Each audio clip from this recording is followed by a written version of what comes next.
Nós estamos estudando capítulo por capítulo da carta de Paulo aos Romanos, e hoje eu quero pensar com você sobre o capítulo 5. É muito bom, sempre quando temos a oportunidade de meditarmos na palavra de Deus, fazermos uma recapitulação para que os irmãos possam se inteirar do que temos estudado até agora. Nós estamos desde o capítulo 1, versículo 18, Paulo está desde o versículo 18 do capítulo 1 até o versículo 25 do capítulo 4, ele quer mostrar três coisas para nós. Três. A primeira coisa que ele quer mostrar é que tanto os judeus quanto os gentios estão perdidos. Não é? Os gentios estão perdidos sem a lei e os judeus estão perdidos com a lei. Depois Paulo quer mostrar, sintetizado no versículo 23 do capítulo 3, que todos estão perdidos porque pecaram. E pelo fato de terem pecado, estão afastados da glória de Deus. Todos, indistintamente. Não há absolutamente ninguém que seja diferente e possa dizer, eu sou salvo por isso, por isso, por isso e por isso. Não, todos pecaram e estão afastados da glória de Deus. E a terceira coisa que Paulo quer nos ensinar é que só existe uma maneira de sermos salvos, é se alguém nos tornar justos. Isso se chama justificação, é a doutrina da justificação pela fé. E para provar isso, Paulo vai usar o maior personagem dos judeus. Quem é, irmãos? O maior personagem? Abraão. Ele vai mostrar que Abraão foi justificado pela fé sem cumprir as obras da lei. Para o judeu, os irmãos vão se lembrar, Abraão cumpriu a lei por antecipação, quando ele foi circuncidado e quando ele oferece o sacrifício de Isaque. Quando ele oferece aquele sacrifício no lugar de Isaque. Ali era uma forma de lei que ele estava obedecendo por antecipação. Aí Paulo quer dizer o seguinte, que não, que na verdade, Abraão foi justificado pela fé cerca de 14 anos antes disso. Gênesis capítulo 15, Deus justifica Abraão porque ele creu que mesmo sendo incapaz de gerar um filho, porque ele já era de 99 anos de idade praticamente, era muito velho, Deus daria a ele um filho na sua velhice, e a Sara, que também já havia interrompido o seu ciclo reprodutivo, e além do mais, era estéril também. Mas mesmo contra todas as impossibilidades, Abraão creu, e essa fé de Abraão é que o justificou diante de Deus. Então Paulo quer mostrar isso. Gentios e judeus estão perdidos, todos pecaram, estão afastados da glória de Deus, e só existe uma maneira de sermos salvos, é se alguém nos tornar justos, se alguém nos justificar, e esse alguém é o Senhor Jesus Cristo. Hoje eu quero pensar com você sobre algumas bênçãos que a justificação traz na nossa vida. Porque você pode perguntar para mim assim, pastor, tá bom, eu entendi a questão da justificação pela fé, eu compreendi. Agora, essa questão da justificação pela fé aí, pastor, ela só vai ter efeito na minha vida quando eu partir desse mundo e estar diante de Deus? A justificação, ela só funciona lá? Porque, pastor, olha, nesse momento da minha vida, eu não estou pensando em céu, não, ainda não. Estou passando por tanta tribulação, tanta dificuldade, tantos problemas. O que é a justificação pela fé? O que ela me dá aqui e agora? Qual é o efeito da justificação pela fé na minha vida diária? Porque só Deus sabe, pastor, pelo que eu tenho passado. Eu quero pensar com você sobre algumas bênçãos da justificação aqui e agora. Coisas que acontecem conosco, no nosso dia a dia. Porque assim como você, eu também enfrento momentos de dificuldade, momentos de tribulação, todos nós enfrentamos. Então, quais são os efeitos da justificação pela fé na minha vida? O que é que a justificação pela fé me proporciona? Bom, existem algumas coisas muito importantes que eu gostaria de compartilhar com você a partir de agora. A primeira grande bênção que a justificação pela fé traz para nós está no versículo 1 de Romanos, capítulo 5. Pegue sua Bíblia, acompanhe comigo. Tendo sido, pois, justificados pela fé, Paulo vai mostrar, olha, eu provei que a justificação é o único meio de ser salvo. Então, tendo sido, pois, justificados pela fé, olha o que Paulo diz: temos paz com Deus por nosso Senhor Jesus Cristo. Escute, irmão, paz com Deus é diferente de paz de Deus. A paz de Deus é um sentimento, é algo que às vezes sentimos, às vezes, por alguma razão, não sentimos, às vezes sentimos em maior proporção, às vezes sentimos em menor proporção.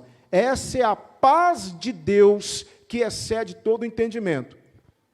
Agora, paz com Deus é algo constante, não é um sentimento, é uma situação. O que a Bíblia quer dizer quando ela fala de paz com Deus que Jesus Cristo nos dá através da justificação? Significa que não existe mais nenhum tipo de barreira entre você e Deus. O muro foi quebrado. Não existe mais inimizade. Não importa onde você esteja, não importa o que você esteja enfrentando, não importa qual seja a sua situação nesse momento, você pode estar em cima da cama de um hospital, você pode estar dentro de um ônibus viajando, você pode estar num avião atravessando o oceano, você pode estar dentro de uma sala de aula, você pode estar lá no seu emprego, mas você está em paz com Deus. E em qualquer situação, nada é capaz de mudar isso. Entende? Paz com Deus é algo constante, é algo que já foi sacramentado, é algo que já se bateu o martelo. Você tem paz com Deus. Antigamente havia uma barreira entre você e Deus que separava Deus de você. Isaías 59, 2 vai dizer isso. Mas as vossas iniquidades causam separação entre vós e o vosso Deus, para que não vos ouça. Ou seja, antes de Cristo, por mais religioso que fôssemos, antes de Cristo, nós estávamos separados de Deus. Não havia relacionamento com Deus. Não havia possibilidade de estarmos na presença de Deus. Mas a partir do momento que nós cremos em Cristo, nós fomos justificados por Ele, nos tornados justos. Sabe o que aconteceu? Essa barreira, esse muro foi quebrado. E agora, eu e você, podemos entrar na presença de Deus a qualquer hora, em qualquer lugar, em qualquer situação. Entende, irmão? Isso é paz com Deus. É aquela sensação de segurança que você tem, que se o Senhor te chamar agora, você está pronto. Eu me lembro de uma irmã, lá em Divinópolis, minha esposa vai se lembrar desse episódio. Ela teve uma amnésia temporária. Irmãos, uma coisa incrível. Ela teve uma amnésia temporária. Uma irmã de Deus, uma mulher de Deus. Ela fazia hidroginástica num clube. E ela, nesse clube, ela teve uma amnésia. Ela teve alguma coisa nela, ela simplesmente se desligou. Se desligou. Ela perdeu a noção de onde estava, ela perdeu a noção de quem era. E ela estava num clube em Divinópolis, chamado Divinópolis Tênis Clube, o mais conhecido como DTC. Olha, sinceramente, irmãos, a distância que ela estava da casa dela, eu não tenho noção de distância aqui da nossa igreja. Ela estava muito longe da casa dela. Ela estava num extremo da cidade e morava no outro extremo. Ela tinha que subir uma avenida lá em Divinópolis, enorme, talvez uns 20 quarteirões da casa dela. Pois ela saiu do Divinópolis Tênis Clube, ela estava aérea, não tinha noção de nada, passou pela roleta, foi caminhando, sem noção de nada, atravessou ruas, subiu a pé a Rua Goiás, que é a maior rua de Divinópolis, subiu a pé desceu a Rua Goiás e foi parar na porta do prédio onde ela morava, sem ter noção de absolutamente nada. O Senhor, na sua misericórdia, conduziu a irmã do DTC até na porta da casa dela. Aí a neta dela desceu, olhou para ela: vó, o que a senhora está fazendo aqui? E ela estava completamente desligada. Ela não respondia, ela não conhecia ninguém, ela não sabia por que havia chegado lá. Então, levaram ela para o hospital. E no hospital, ela voltou a si e pediu que os pastores fossem vê-la no hospital. Eu era auxiliar, o pastor Tarcísio me convidou: pastor Alex, vamos lá ver a irmã concebida? Vamos. Aí fomos no hospital São João de Deus, entramos no quarto, e ela serena, tranquila, feliz, calma. Ela olhou para mim e falou assim: pastor, está tudo aqui se precisar, documentos, certidões, tudo, plano funerário, tudo, eu não quero dar trabalho para ninguém, tudo aqui, se alguma coisa acontecer comigo, já está tudo certo, contas pagas, pastor, tudo certinho, é só pegar isso aqui, dar entrada nos papéis. E aí nós olhando para ela assim, eu olhava para o pastor Tarcísio, e ela falando disso com uma naturalidade. E aí, de repente, o pastor disse: que isso, irmã? Mas por que falar isso? Ela: que isso, pastor? Digo eu: pastor, eu estou pronta. Se o senhor quiser me chamar agora, eu estou pronta, pastor. Estou totalmente pronta. Não foi dessa vez, ela se recuperou, está lá, ativa como sempre, ainda não foi dessa vez, mas o que me chamou a atenção é ela dizer assim: estou pronta, pastor, não tem nada que me prende nesse mundo. Sabe o que é isso, irmão? Paz com Deus. Entende? Essa paz é uma coisa sobrenatural, é uma coisa impressionante. Eu já tive a alegria de conversar com algumas pessoas aqui na igreja, e elas tinham a mesma sensação, têm a mesma certeza. Então, se hoje, você que está aqui, se você está em paz, e se o Senhor hoje te chamar, e se você tem essa certeza no seu coração: se o Senhor me chamar hoje, eu estou pronto, é porque você tem paz com Deus. Não tem mais dificuldade, não tem mais medo, não tem mais apreensão. Você está em paz. Sabe quem sempre dizia e mostrava isso, irmãos? O nosso irmão Olavo. Não é? É isso mesmo, irmão Tadeu? O irmão que teve tantas conversas com ele. O irmão mesmo me contou disso certa vez. Estou pronto. Paz com Deus. Esse é um sentimento que a justificação pela fé traz para nós. Você tem esse sentimento dentro de você, irmão? Se o Senhor te chamar hoje, ou se você hoje for parar em cima de uma cama e o médico dizer para você assim: você tem poucas horas de vida, você está em paz. Conta-se uma história de um crente muito fervoroso, muito fervoroso. Deixa eu ver se eu acho o nome dele aqui para me te falar. Um crente muito fervoroso chamado Miguel Gonçalves Torres. Miguel Gonçalves Torres. Ele dizia assim, eu não o conheço pessoalmente, mas eu tomei conhecimento da história dele. Ele dizia assim: não basta viver bem, é preciso morrer bem.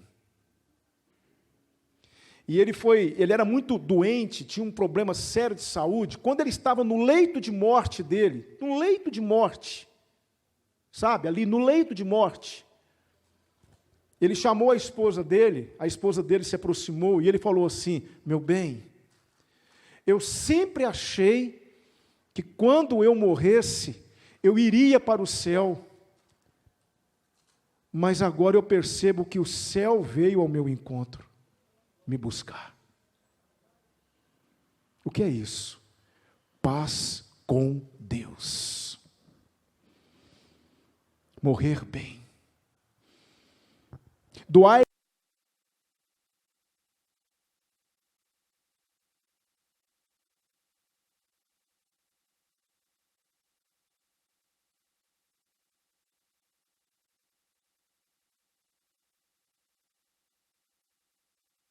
na glória.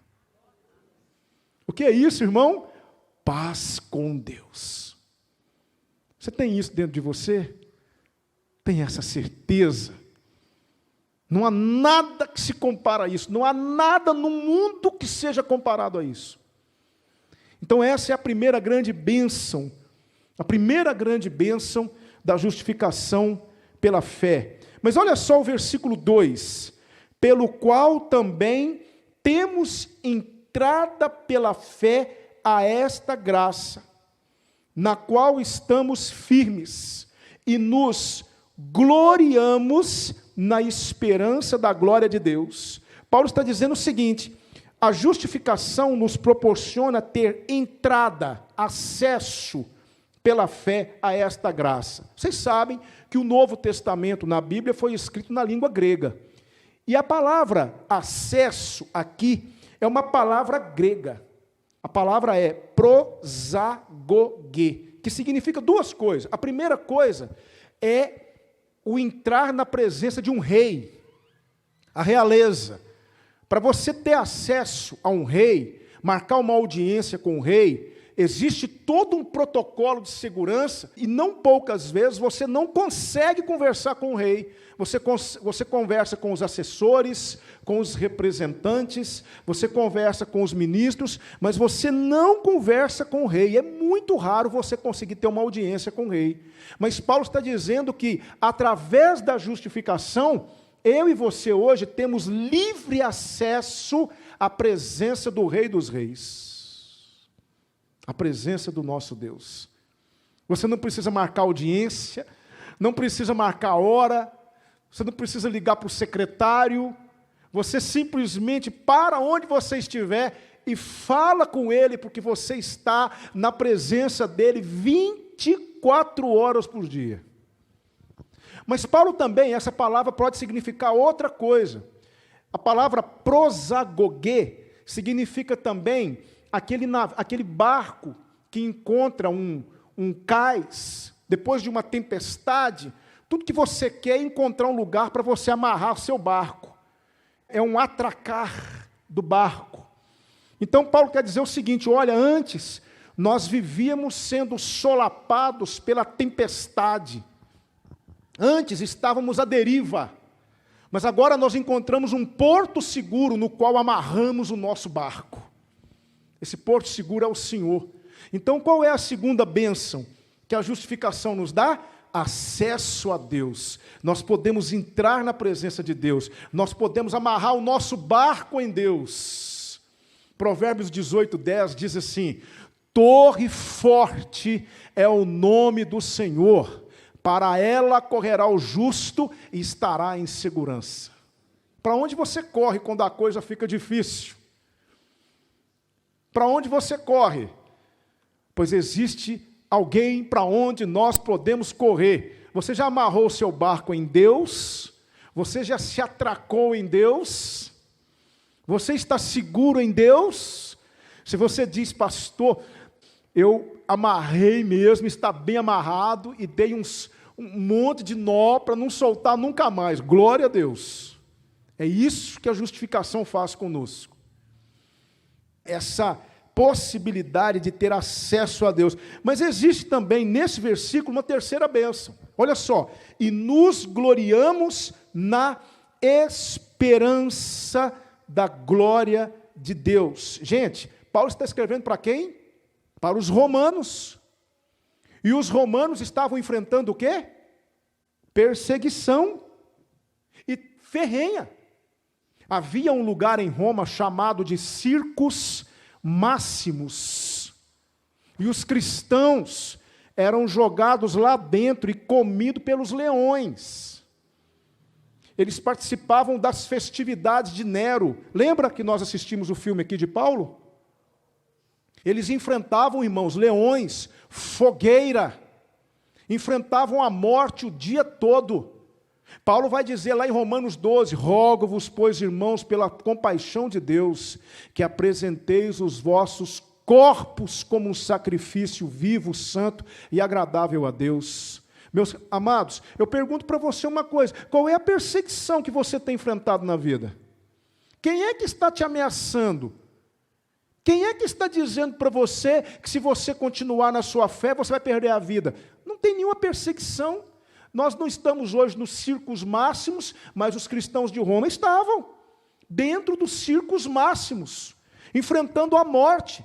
E sabe o que é que fazia aqueles homens, mulheres e crianças que iam ser devorados pelos leões, entrarem nos circos máximos de cabeça erguida? E sabe o que mais que eles faziam? Eles se ajoelhavam no meio da arena e cantavam louvores a Deus, e os leões vinham e começavam a comer todos eles, e eles louvando a Deus. Sabe o que é que fazia isso, irmãos? A esperança da glória de Deus. Entende? Aquela certeza de que entrariam na glória de Deus, a esperança da glória. É isso que nos fortalece para enfrentar as dificuldades da vida. Você saber que vai acontecer com você o que Paulo disse lá em Filipenses 1:21. Ele diz assim: para mim, o viver é Cristo e o morrer é lucro. Entende, irmão? Eu te pergunto, o que é que nos dá isso hoje aqui nesse mundo? O que é que traz esperança para nós, desse jeito?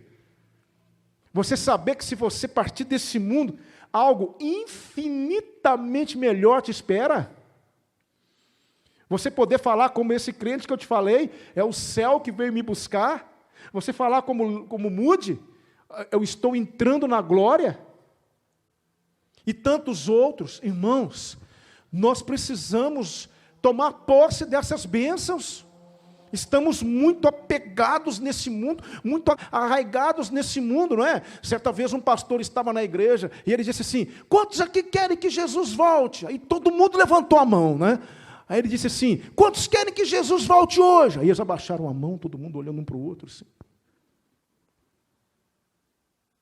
Eu não vou perguntar isso para vocês não, tá bom? Mas irmãos, estamos sobremaneira agarrados demais nesse mundo. Esse mundo nos perturba.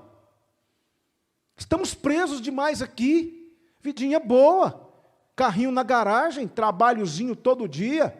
Que vida boa que temos. Graças a Deus, Deus tem nos abençoado. Mas nós temos que entender que nós somos peregrinos, irmãos. Não podemos criar raízes nesse mundo. É por isso que eu sou contra a teologia da prosperidade. É por isso que essa teologia da prosperidade é uma heresia. Porque ela te ensina a se apegar nesse mundo, ela te ensina a se agarrar nesse mundo. Ela mostra para você que você tem que fincar raízes aqui. E não é verdade. Nosso lar não é aqui. Agora, vamos viver bem, vamos usufruir das bênçãos de Deus, mas não podemos de maneira nenhuma permitir que o diabo prenda a nossa visão somente para essa vida. Paulo vai dizer uma coisa muito interessante lá em 1 Coríntios, capítulo 15, versículo 19. Ele vai dizer assim: se esperamos em Cristo, somente nessa vida, somos os mais miseráveis dos homens. Aí vem a teologia da prosperidade, dizendo que você tem que possuir, que você tem que conquistar, que você é filho do rei, que você tem que ter isso, que você tem que ter aquilo. Heresia! Porque a minha verdadeira riqueza, o meu verdadeiro lar, não é aqui. É lá. Vivamos aqui com o coração lá. Então a justificação me dá essa esperança da glória, mas a justificação me dá mais uma bênção. Veja só, quarta bênção, está aqui nos versículos 3 a 5. E não somente isto, mas também nos gloriamos nas tribulações, sabendo que a tribulação produz paciência, e a paciência, a esperança, e a experiência, a esperança. A esperança não traz confusão, porquanto o amor de Deus está derramado em nossos corações pelo Espírito Santo que nos foi dado. Sabe o que é a outra bênção da justificação pela fé, irmãos? Paciência nas tribulações. A palavra tribulação, ela vem do latim, tribulum. Sabe o que era tribulum? Tribulum era um descascador de cereais. Era um rolo cheio de prego. E aí os romanos pegavam aquilo e passavam no milho, passavam nos cereais para debulhar o milho. Isso é tribulação. Era isso que os romanos enfrentavam. Era um rolo compressor por cima deles. Agora, como é que eles enfrentavam isso? pacientemente, irmãos.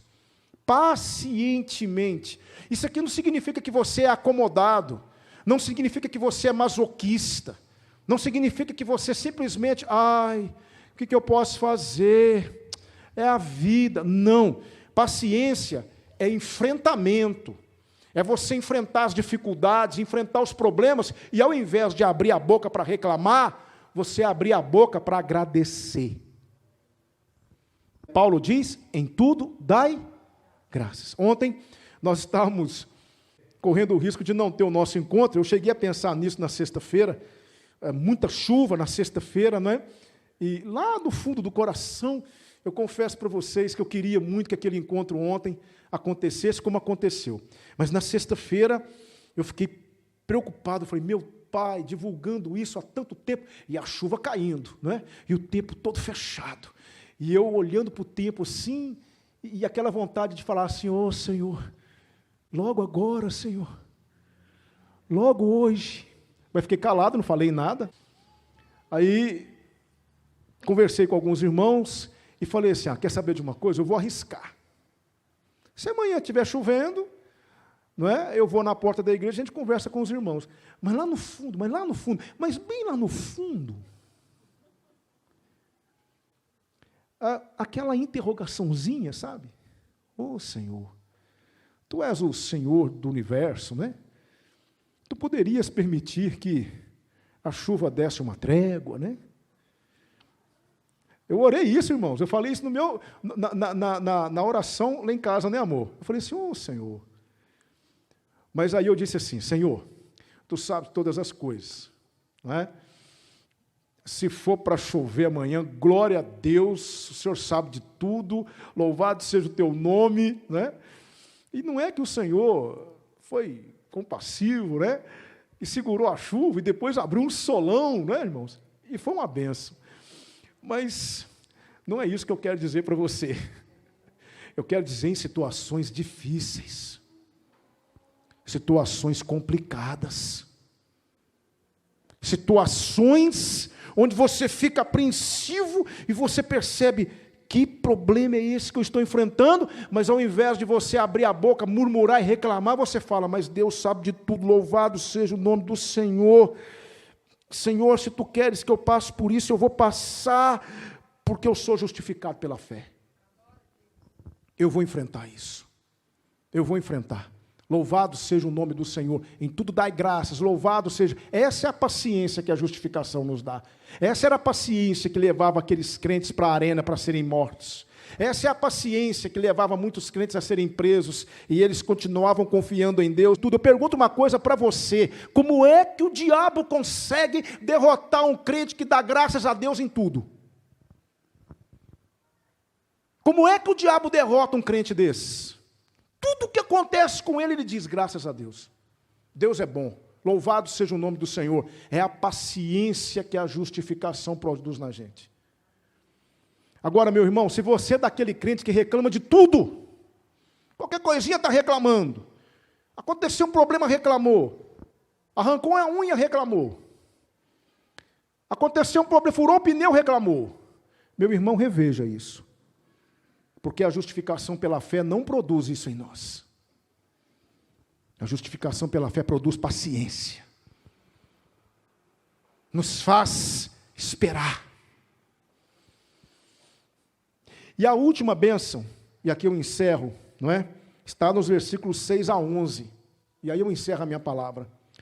Porque Cristo, estando nós ainda fracos, morreu a seu tempo pelos ímpios.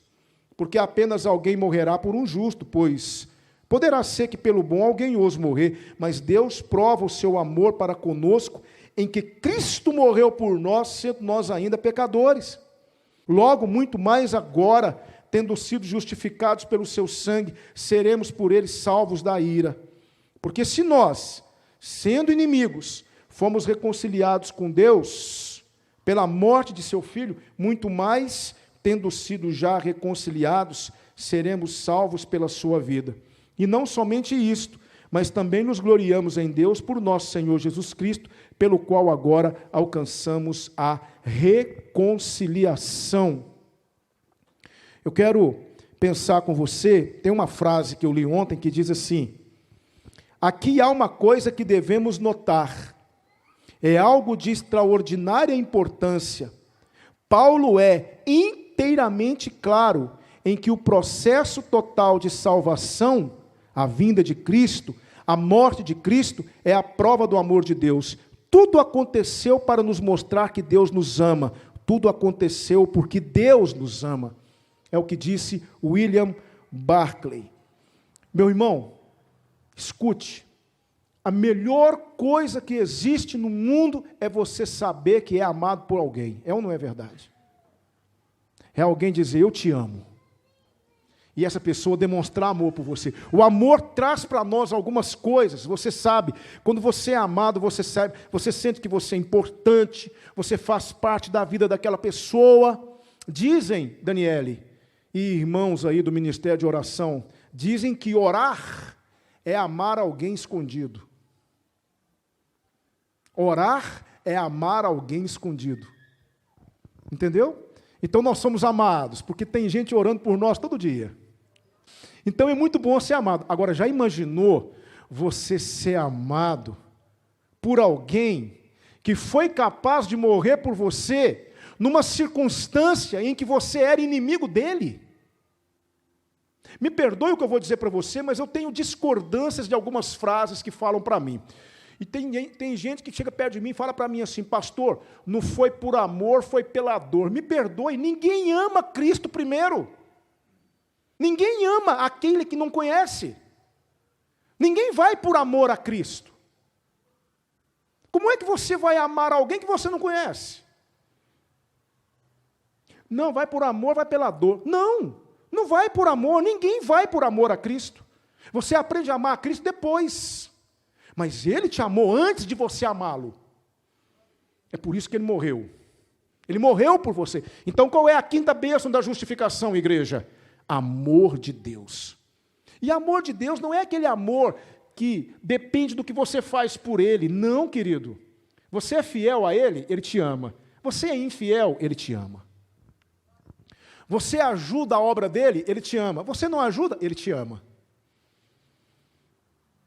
Você obedece a Ele, Ele te ama. Mas você não obedece, Ele te ama. O amor de Deus independe do nosso amor.